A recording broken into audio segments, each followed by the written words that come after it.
I'm Luba Beléy, a Toronto real estate broker working in Toronto's West End and South Etobicoke.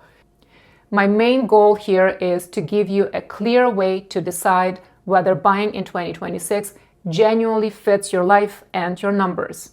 So let's start with what actually happened in 2025. When you hear that the GTA market is slow or stalled, it can sound like nothing is happening. So let's look at what actually happened in 2025. When you see numbers from the Toronto Regional Real Estate Board, TREB, you're looking at the much bigger region than just Toronto proper. TREB covers the city of Toronto, the 905 around it, Peel, York, Durham, Halton, and nearby communities like Dufferin and Simcoe.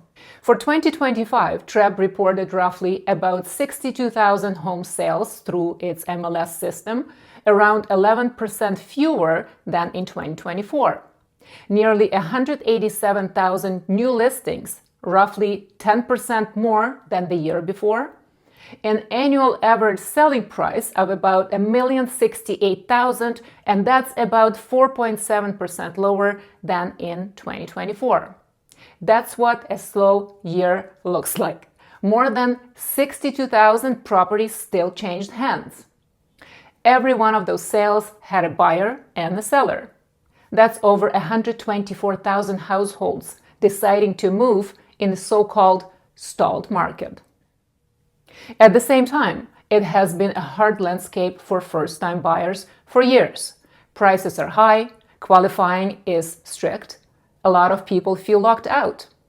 And in the same region, you also have parents helping kids with down payments, families pooling resources, people with strong incomes, bonuses, or inherited equity.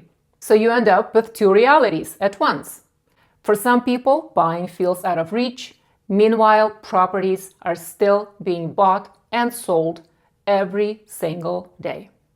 The work here is not to stare at the averages. The work is to figure out which side of this you're actually on and what is realistic for you before you make any big decisions about 2026.